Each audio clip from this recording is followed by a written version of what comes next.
बोलते कि नहीं बोलते?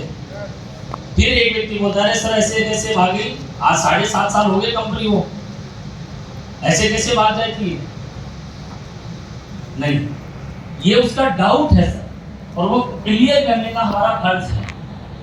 बिल्कुल सर आप सही कह रहे हैं। जब मैंने प्लान देखा था तो मेरा भी एक क्वेश्चन था, लेकिन मैंने मेरे अपलाइन से पूछा कि सर अगर कंपनी बंद हो गई तो?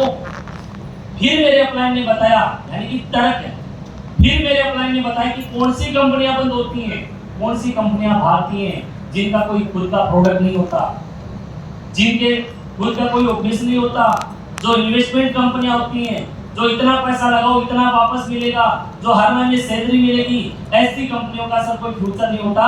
लेकिन डायरेक्ट सेलिंग कंपनी, फिर वो बोलता सर वो कंपनी भी गई थी, वो कंपनी भी भाग गई, वो भी भाग गई। फिर उसको बताइए कि सर डायरेक्ट सेलिंग कंपनी जिसका खुद का कोई प्रोडक्ट है, खुद की मैन्युफैक्चरिंग है, खुद का ब्रांड है, मुझे एक सिंगल कंपनी पिछले 25 साल के इतिहास में बताइए जो कंपनी बंद हो गई हो।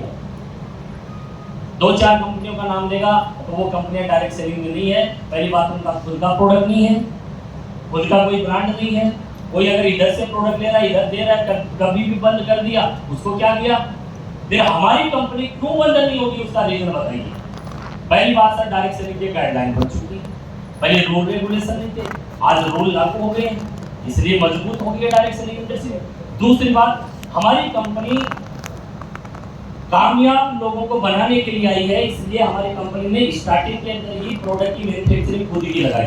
सर आज ये कंपनी अगर मैन्युफैक्चरिंग प्लांट लगाती है तो कम से कम 5-7 करोड़ रुपए लगाने पड़ते हैं, और आज हमारी कंपनी में 5 मैन्युफैक्चरिंग प्लांट है। सर मुझे एक बात बताइए, कंपनी या तो नुकसान हो जाता है कंपनी को तब भागेगी, पहली बात, या फिर कोई घाटा हो जाता है तो भागेगी, दूसरी बात। तीसरी बात, कंपनी कब बंद होती है कि जिसको लालच आ जाएगी यार इतना पैसा मेरे पास में आ गया, अब मुझे वापस लौटाना पड़ेगा, तो उसको लालच आ जाता है, दबाती है। चौथी बात कि कंपनी गवर्नमेंट की कोई गाइडलाइन को फॉलो नहीं करती, गवर्नमेंट की अगर रूल रेगुलेशन को फॉलो नहीं करेगी तो गवर्नमेंट किसी को भी मैंने कर सकती है। 3-4 आपने तर्क दिए उसको। पहली बात सर, गवर्नमेंट की गाइडलाइन को 100% फॉलो करती है। आप उसमें जाइए डायरेक्ट सेलिंग की लिस्ट में, गूगल में, वहां से आप बताइए कि सर इतने नंबर पे देखो हमारी कंपनी का नाम है, पहला बात। दूसरा बात, उनको बताइए कि सर एक इंसान जो पैसा देता है उसको प्रोडक्ट कंपनी दे देती है, कंपनी के पास में क्या कुछ बचा जाएगा? नहीं बचाने। जितने लोग ज्वाइन हुए हैं उनको 7 दिन में पे आउट कर देती है, जितना बिजनेस आया उसका पे आउट 7 दिन में बांट देती है। तो कंपनी के पास में पहली बात पैसा या प्रोडक्ट दे दिया अगले को, दूसरी बात 7 दिन में जितना बिजनेस आया सबको पे आउट जनरेट कर दिया, कोई ज्यादा पैसा नहीं बचा।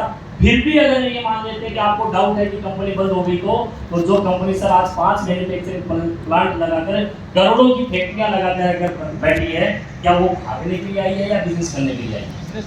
सर आज रिलायंस ने जियो स्टार्ट करने के पहले 150 करोड़ 1,50,000 करोड़ रुपए पहले इन्वेस्टमेंट किए, क्या वो बंद होने के लिए आई या पैसा कमाने के लिए आई? पहले 1,50,000 करोड़ रुपए उसने लगाए, फाइबर बिछाई, 5 से 7 साल मेहनत की, 4G लेकर आया, और आज उसके पास में 35 करोड़ कस्टमर है। आज क्या बंद होगी या कमाने के लिए आई है? जो इंसान पहले इन्वेस्टमेंट करके बैठा है वो कमाने के लिए बैठा है सर, बंद होने के लिए नहीं बैठा सर, समझे? इसलिए कंपनी सर खुद का प्रोडक्ट है, खुद की मैन्युफैक्चरिंग है, और आज तक जितने भी खुद के प्रोडक्ट हैं कोई भी कंपनी बंद हुई है तो बताओ सर मुझे, समझे? आज पुरानी से पुरानी कंपनी जो 25 साल से 20 साल से काम कर रही है वो भी चल रही है प्रोडक्ट बेस्ड कंपनी।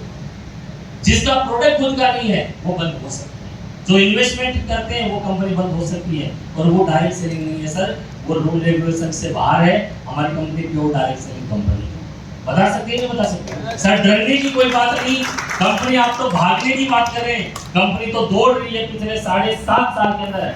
आज हिंदुस्तान में 25 लाख से ज्यादा लोगों का नेटवर्क बना दिया, और अभी तो हिंदुस्तान में काम करे, आने वाले समय में विदेशों में भी काम करेगी। बड़ा विजन दिखाइए, आने वाले समय में विदेश में भी काम करेगी। आप और हम मिलकर काम करते हैं, डिसीजन लीजिए, शुरुआत कीजिए, मैं आपके साथ में हूँ, आप 1 कदम बढ़ाएंगे, हम आपके साथ में 10 कदम बढ़ाएंगे, और दोनों भाई मिलकर काम करते हैं, कोई दिक्कत नहीं, कर सकते हैं ना? नेक्स्ट